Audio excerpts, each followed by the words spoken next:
The power of data is undeniable, and unharnessed, it's nothing but chaos. The amount of data was crazy. Can I trust it? You will waste money. Held together with duct tape. Doomed to failure.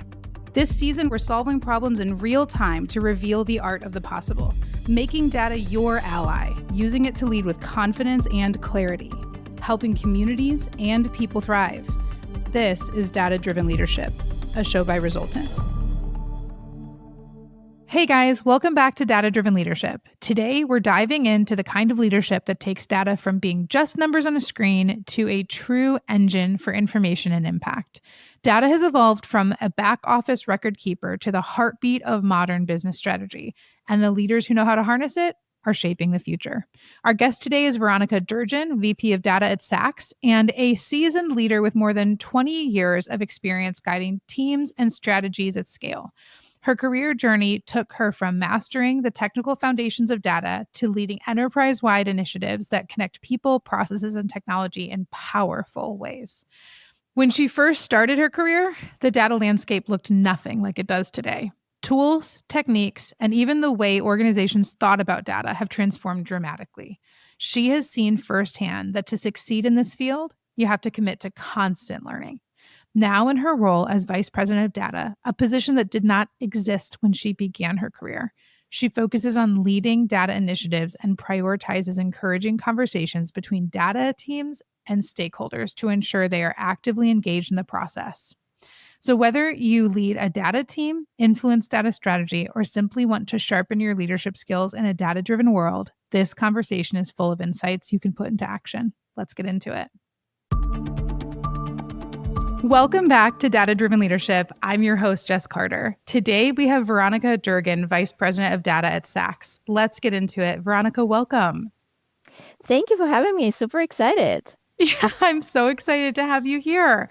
You have a unbelievable background. I'm very impressed with your career. Did you walk into one of your roles and it was like, you need to build a data strategy?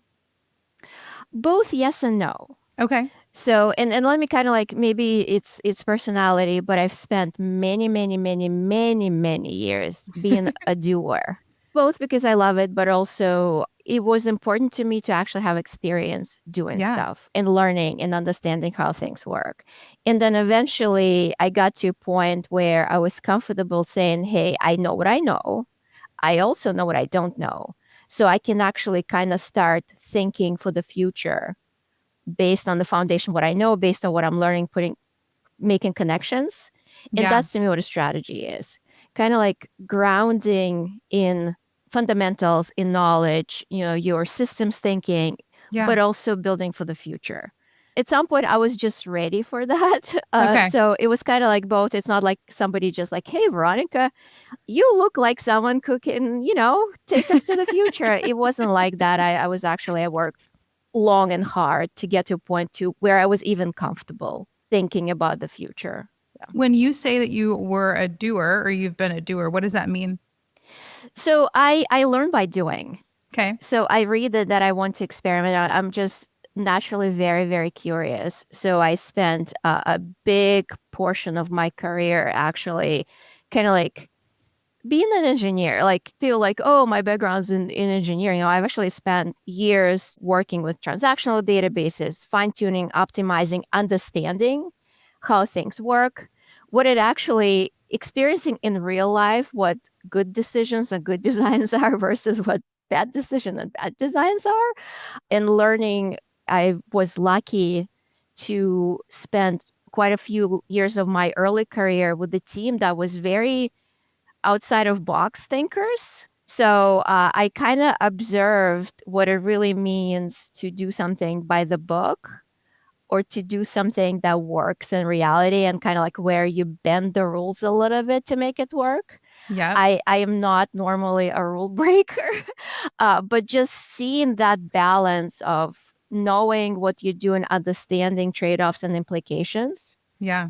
I think it was such a pivotal, fundamental moment for me in my career where calculated risks actually pay off.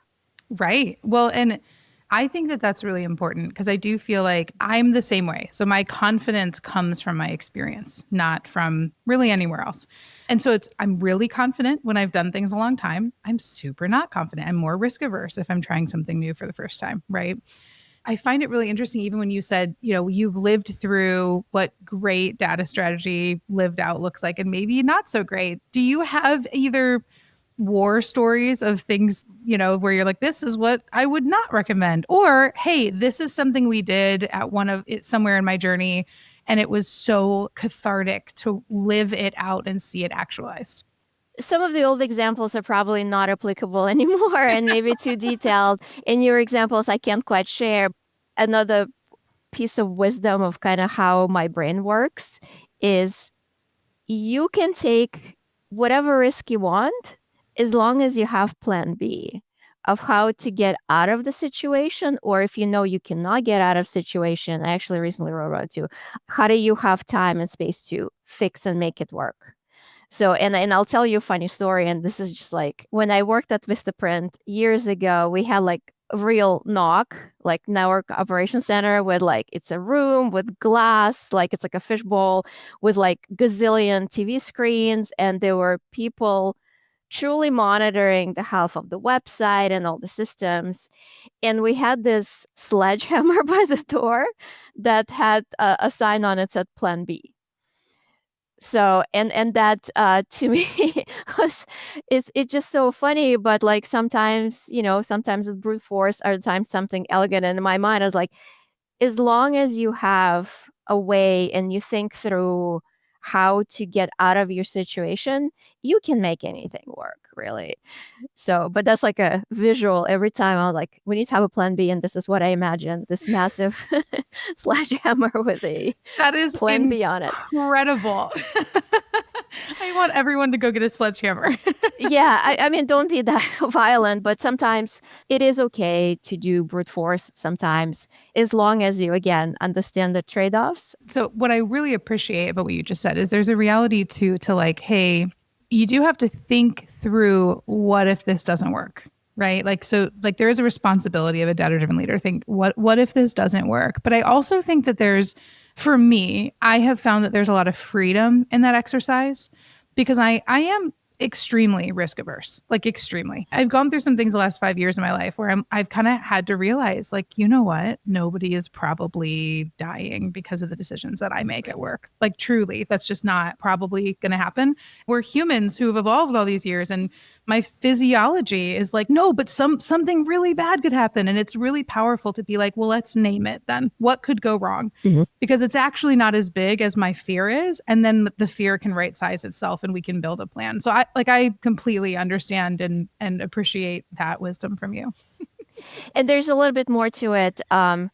Second order thinking, right? So it's not necessarily what could go wrong. It's more of, how do I fix things, kind of like how I think through solving things proactively. Yeah.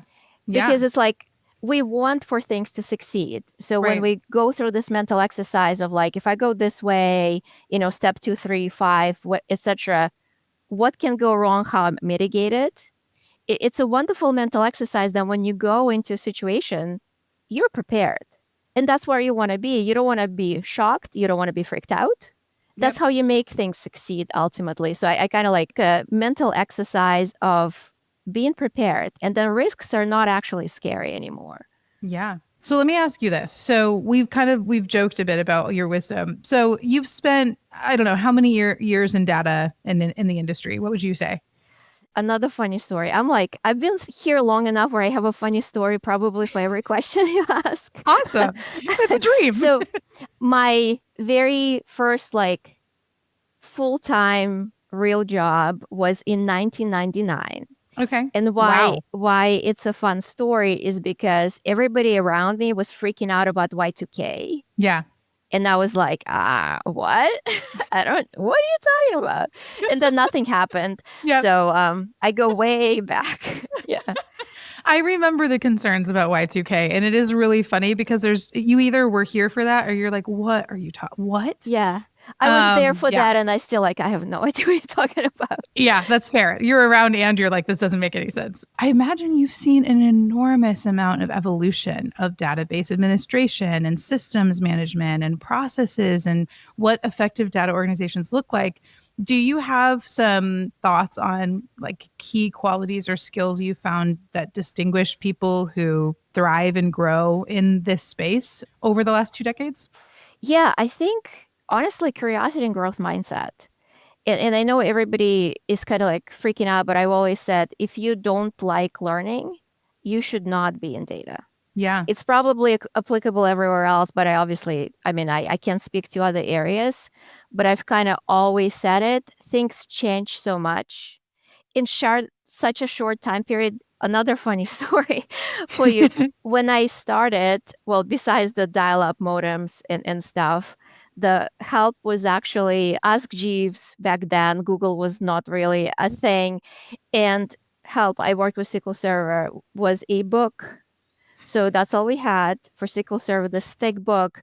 And then any error message or whatever you get, you had to read through the book. And if you can find it, there was a phone number on the end. So just to put in perspective, that was barely 25 years ago. That's wild. Look where we are now. So if Yeah. somebody doesn't like to learn and stay curious Yeah. and doesn't have growth mindset and doesn't feel comfortable being anxious all the time because you're what am I missing? What am I not learning? Data is not the right place for you. We've seen this huge change over time. And I imagine when you started, a lot of this was you were in it's database administration, it's engineering for systems of records of some kind. And then data sort of stood up and started walking, right? Yeah. It took its first steps and it was oh, data is a product. So I guess one of the things I would ask you is, and I'm genuinely curious, I imagine there weren't a lot of people with the title VP of data in the early 2000s, right? There were none that I can think of. That's actually another great point. The role I'm in right now didn't exist back then. Data wasn't a thing on its own. There were pockets in I think it was early 2000s, data warehousing kind of started taking shape. And yes, there were teams, data warehousing. They generally rolled into some sort of tag. There were your operational databases, your analytical databases, but data was meant to kind of support something. Data by itself wasn't a thing. Data by itself wasn't capability. It was just, a tool. Yeah. Kind of to support some application. Right. Do you remember the first time a light bulb went off for you? We're oh, this is data's being monetized, productized. It's its own thing. So I think that specific light bulb moment for me was when I read Doug Laney's book, Infonomics. Okay. Yeah. So I think to me, that kind of pivoted perspective completely. So I spent, my gosh, 15, 17 years on kind of operational transactional side of data. And then I was just done with it. I was all right, cool. I think I learned everything I kind of wanted to know. And then I was all right, let's switch to analytical data because this is new. Right. So for me, it was still kind of more a very I want to understand the details of this. But then I've read his book and I was whoa. Yeah. This is so cool. And I highly, highly recommend for everyone to read it. It just puts things in just different light and different perspective. Yeah. And this is how do you use data as a thing that unlocks new capabilities, new revenue streams, not just a backend database for something. Do you get surprised? I get surprised all the time at how many organizations still haven't had that light bulb go off. So periodically, I get on calls with organizations and they're oh, we're thinking about moving to the cloud. My first move to the cloud was 10 years ago, and I thought I was already late. And I think the point that I actually want to make is the gap between bleeding edge and others keeps widening. Yep. So for us as data professionals, sometimes I feel I'm stretching one foot on one side, the other on the other, and you're going to get ripped in half. Yeah. So it's that cognitive load of there will still be companies that haven't made that leap, haven't had that light bulb moment, or don't care. Yeah. Maybe it doesn't impact them. And then there are others running like at the bleeding edge, and it's like the things that we have to know and understand, the pile is bigger and bigger and bigger. Yeah. If you're on the cloud, it can make a lot of other things easier, simpler, and cheaper, like, self-service sign-on, et cetera, single sign-on. And so like you have all these different benefits of being there, but if you're not there, then we have to figure out other ways. So to have some empathy, to your point, there are businesses where it doesn't matter. Like the value proposition isn't there. So you're not silly if you look behind all the time. Sometimes it depends on the context and what's right for your business. But to your point, I do think, when I look at companies that are growing and building and data is a product, because I think not everyone is treating it like that. When you realize that your data is a product, it means it needs different accessibility, different protection, et cetera, integrations. And now you're playing in a world where cloud certainly makes sense to at least consider, right? Yeah, for sure. I actually, maybe a little bit controversial, but I think you'll love that. So data is a product. We're still debating how to define it. Yeah. The way I think about it is using data with the product mindset. Data to me is actually capability. It's an enabler. It's a tool. And then product mindset to me means that you kind of build once, but you use multiple times. I like that perspective because I do have clients where the data is an actual monetized straight up product. And where I really started playing with data was in state government. So it was like they were used to their systems. And then we kind of blew things up and we were like, hey, there is no system for opioid overdoses. There's no system of record for COVID or for infant mortality. These are human problems that span multiple systems at the state. And so we have this moment to say, hey, do you guys realize outside of your source systems, we could create a pipeline of a data product around these human problems where we can collaborate more fully. So that was more literally where I was sort of trying to open everyone's eyes to realize they own part of a product or they're federating part of a product. But I'm with you. I think 9 times out of 10, more broadly speaking, treating data with a product mindset is exactly the right language. I totally agree with you.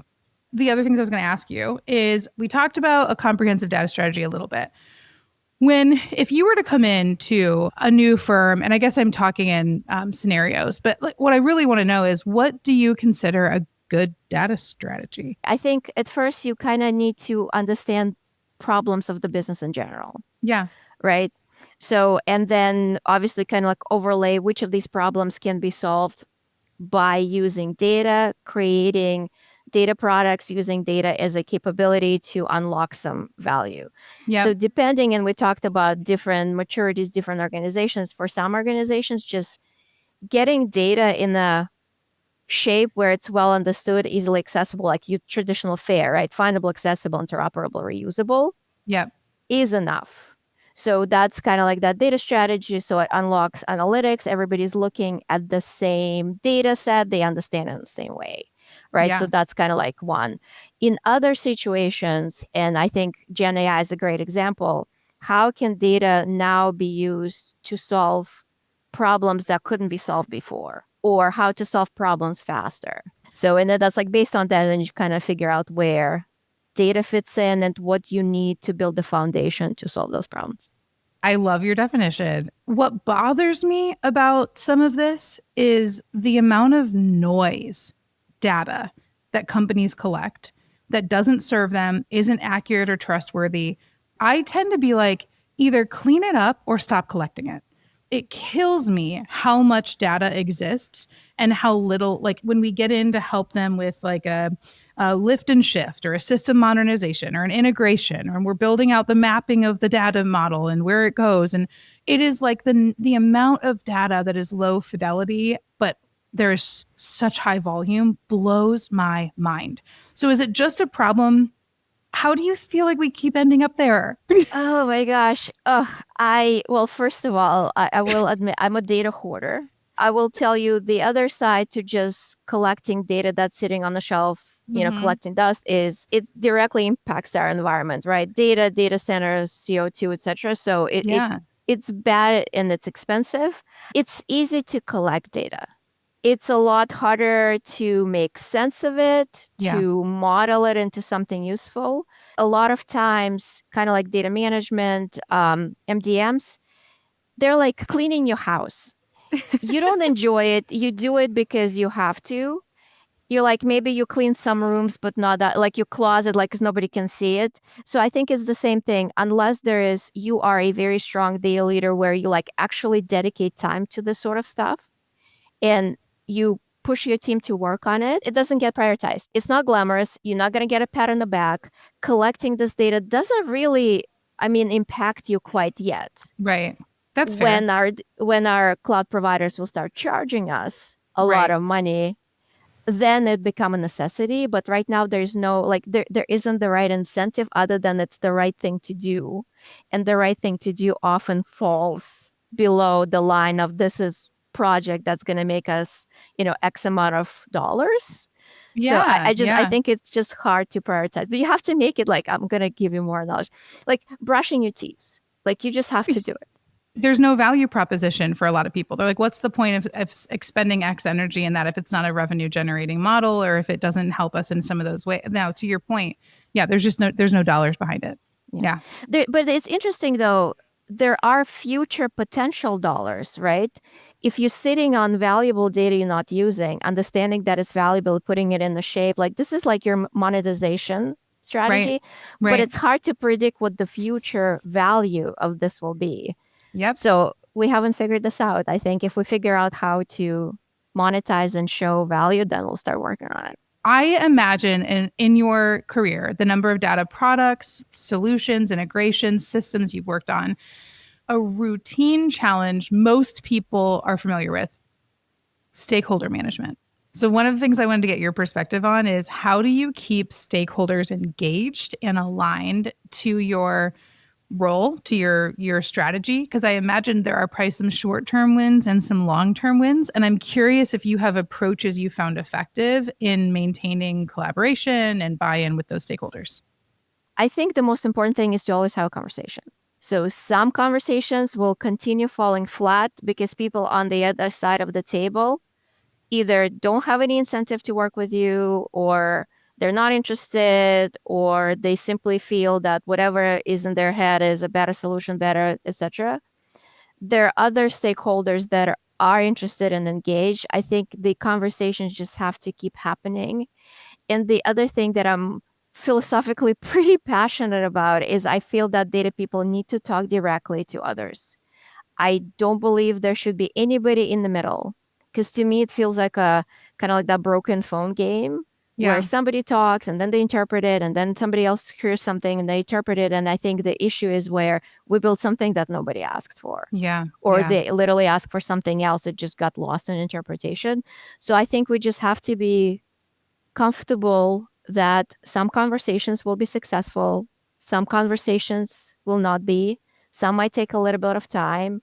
But I will also say that if we deliver something that is easy to use, this is how you get buy-in. Like it's just that first thing you need to give someone something that they're like, wow, this is great. Yep. We as engineers tend to give people something that is very complicated, and then we get in this kind of like interesting thing of I don't like it, I want to stay with whatever I know already because it works. Yeah. Yeah. You're absolutely right. And so I just had this conversation with someone the other day where we were delivering these dashboards to a team. And it was so interesting, Veronika. We got on the call, we were talking to the client, and the client was like, "Hey, I'm super excited. This is great." But they were like, "I want to remind you that the reason we began this engagement is because we needed a lake house." And so the dashboards were a way to convey that we have a lake house and it's productive and generating value. I went back and looked and I was like, this is such an interesting note about how well we continue listening to clients or to the needs of stakeholders, because they said that in the sales cycle. We then drafted a contract where there was no mention. The word data lakehouse did not exist in a contract. We got really laser focused on the scope of the contract and delivering dashboards. And they were like, do we have a lake house? And we're like, you have an amazing lake house. We built such a pretty lake house for you. Do you want to see the lake house? And they're like, yeah, we want to see the lake house. And so to your point, making it super easy to access, super easy to use. And then also like making sure we understand what they wanted in the first place. Like stakeholders are asking for things. If anyone gets anything wrong, it's not the person asking, it's whoever's hearing and fulfilling. And so making sure that we ask the right questions. You said at the beginning, stay curious. Like ask why does that matter to you? Why is it so important? What exactly do you want? You know what I'm saying? It's just exciting to me. It's funny, like you said, so they came to you and they said the how. They gave you a solution. Yep. You're like, no, tell me the what. What problem are you trying to solve? Why is it important to solve now? The how, we'll figure out the how because we talked about the product mindset. Data Lakehouse was the right product to build your data store for many whats and to support multiple whys, right? Yeah. It's another constant and consistent thing we see, and we actually do it ourselves too. We show up with solutions, which is okay if you want to have a debate. When you start with a solution, it's easy to debate pros and cons of it. Yeah. But when you kind of have a conversation with the stakeholders, people who are going to use whatever it is you're building, understand what they're trying to accomplish, not how they think you should accomplish it, because ultimately, like we're the data experts, right? So to your point, Data Lakehouse was the how, and it wasn't really important. It was the what problem you helped them solve. Yeah. And I think the other thing too is we're building some operational maturity. And it's been so interesting to take what you just said. There's real wisdom. And, a lot of people, you talk about knowledge management, a lot of people are trying to solve a very complex problem about where do you put the right information for people to come up to speed on anything quickly. With AI, I really think that will solve itself in a matter of time. What I've been fascinated by is behaviorally, back to your point, we're just trying to make the right things easy. So instead of creating this giant library, we're building automation so the right things pop right up in front of a user who needs to use them at the point in which they should be using them. And it's a totally different project. Instead of building this giant library with a whole bunch of tools, we're just building the very right tools, but building automation in our systems. And the difference is unbelievable when it comes to the adoption rates. And so I think to your point, as a data team, our job is to listen, understand the business, understand what it's trying to accomplish, super close to the strategy, and then help actualize it with the data we have at our disposal, which I just think is super exciting. This is fun. Is there anything else that we need to talk about that we haven't? I was actually going to flip that question back to you. What are your strategies for managing stakeholders? I'm like, maybe I'll learn something. I need to learn something. So I tend to joke, I am a Chicagoan at heart. So I live in Indiana, but I'm raised by a Chicago businessman. So I embody that. I'm very blunt. I'm very straightforward. So my gift to the universe, if I have one, is sense making. Like I can tell in a room if two people think they're on the same page, and I know that they're not. So a lot of what I try to do is I amp up my listening skills to be like, okay, the stakeholder said they want a lake house, but I have like 7 more questions about what exactly they want. And so it's like they think they've sent enough of a message. My job is to say, let's talk about how you want it, or let's talk about what your tech stack is, or let's talk about your budget and your costs. And hey, what's your strategy? What are we building? What will be enough for you at the end of the year based on if your strategy is actualized? And just to poke holes at it and be like, I think we're done. And yes, I have an ability to exhaust my stakeholders. Okay. I have to be careful about my energy. But I think my job as a consultant is to make sure I'm not walking out of the room worried they've made the wrong call. So there is a moment where I'm like, hey, stakeholders, this is what you've said. This is why I'm worried about what you're asking about. Let's react to that. Walk me off a ledge. And then the hardest part for me, Veronika, stakeholders change their minds all the time. They forget they made a decision. So on every call, I have like a decision log, and I'll have like a little script that says DIS for discussion, DEC for decision, and INF for information. And if whatever we talk about gets logged, and we either had an informational conversation, a rowdy discussion, or we made a decision about X that would behave like Y. And when they bring it back up, I'm like, hey guys, maybe that's the right call, but I want to remind you that a week ago you said X. So for me, the other thing that's really important is being the thread that pulls through time. that reminds stakeholders of what they decided and why. That doesn't mean that things haven't changed and we shouldn't change it. I want to be their consciousness of exactly what they've already invested in and why, to make sure we're still heading it. So like alignment constantly, talking to my devs, making sure they understand, my engineers, what are we doing and why are we doing it? Because they're going to get into the thick of it. And you know this. And they're going to realize that whatever we thought we were building isn't going to serve the client in some way. So I think just asking all the right questions, and that's why we joke. That's why I call it interrogation, Veronika. I know for the audience, before we started, Jess said, I'm going to interrogate you today, which I absolutely loved. But you also kind of described a little bit master data management, but in a more kind of like understandable way of you are trying to align on definitions. Yeah. And how things connect with each other and just document. Is it natural to you? If so, I am like, do you use specific patterns or methodologies for this sort of conversations? It's like workshops, and they can often be pretty hard if you don't prompt people in the right way with the right questions. Yes. So I'm just curious if you can recommend any books to read or any things to research. Yeah. So I am trained in Six Sigma. I have a black belt in Six Sigma. So I have a black belt in thinking about like business processes, right? So Pareto charts, understanding a problem. My flares go off immediately when I hear anyone present to me about how they've figured out what's going on. And I'm like, that's a hypothesis unless you have data that proves it. And so I'm really big on, we're in business for a reason. We can make educated guesses, but we need to label them as educated guesses. Do not sound overconfident about something if you don't have the data to back it up. So I tend to just think in systems. So if I hear that we're going to come in and there's going to be a problem we're going to discuss technologically, usually I want a pretty basic, like, it's really pretty simple. It is a pre-read. It is back to who, what, where, when, why. What do we know? And I also want to know, what do we not know? What is not understood yet about this problem? Is it a really simple fix? We've already identified it. We just need someone to author, sign it. Or is this like, we have a big, scary problem and we do not know what's causing it? I'm going to approach those things very differently. I also immediately jump to, what is the business impact?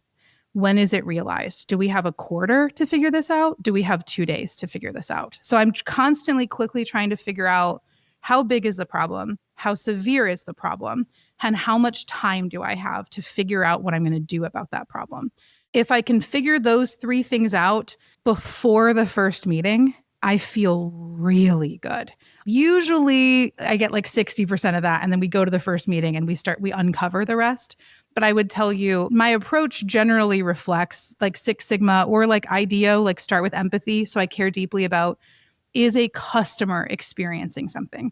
Or is this hey, our environments are going to cost more in a quarter if we don't think about our cloud storage, whatever. So that's where I do think about customers first. I do think about, how big is that problem? How urgent is it? How much time can I buy? And then I get into the detail. And I will say, I am also a doer. The detail does not scare me. I think that every leader should be able to roll up their sleeves and get into the detail. I always had a rule working with developers where I said, like, if I can't understand what you're estimating or what your technical solutions and challenges are, that is not my problem, because I'm super good at hanging with you. I need you to actually help me understand it. So a lot of the people who've worked with me will say, they're used to hearing me say, I'm not there yet. Help me get there. Like, let's try it again. And I am unashamed. Like, I will ask that 6 times if I don't get it. Like, that's why I take home a paycheck and I take it seriously. So if I don't understand it, I need to. So that's the other element, is I think there's just some grit of, once we're on the bus, we're going somewhere. I love it. Thank you for sharing. And it sounds like your mind works that way. But one of my favorite, and you touched upon this, phrases is, as a leader, we don't have to be in the weeds, but we need to know who lives there. Yeah. So, yeah. And I'm also very similar to you, where I'm like, I'm not going to apologize because I don't feel sorry, but I'm going to keep asking you because Yeah. it doesn't make sense to me quite yet. Right. It will at some point, or at some point I'll get to a point where I know it will never make sense to me and I'll just lean on the experts. I can get annoying like that too. So I'm with you on that. I love that you just said annoying, because it's right. I don't know that everyone loves it, but it's part of the job, right? Okay, this has been a delight. Thank you so much for the conversation, Veronika. Thank you for having me. It's been the most enjoyable interrogation. I've never been interrogated before, so if all of them are like this, it's wonderful. No torture in this interrogation, I hope. No, not at all. Okay, well, thank you for being on here. If people want to follow along on your journey and your career, what's the best way to stay in touch with you? So I think LinkedIn, I am old-fashioned that way. So LinkedIn is probably the best way to kind of keep up with me. I also started blogging, talking about things that I am not comfortable writing at all. With the help of wonderful neighborly ChatGPT, I'm barely a mediocre writer, but I love telling stories. So if you want to read my whatever I produce, you can find me on Medium or Substack. I joined the cool kids recently, but LinkedIn is probably the best place. Okay, we will get those links. And I want to get a link to the book you mentioned earlier. We'll put it in the show notes so people can access all of that very, very easily. So thanks again for being here. Well, thanks so much for having me. Thank you for listening. I'm your host, Jess Carter. And don't forget to follow the Data-Driven Leadership wherever you get your podcasts and rate and review, letting us know how these data topics are transforming your business. We can't wait for you to join us on the next episode.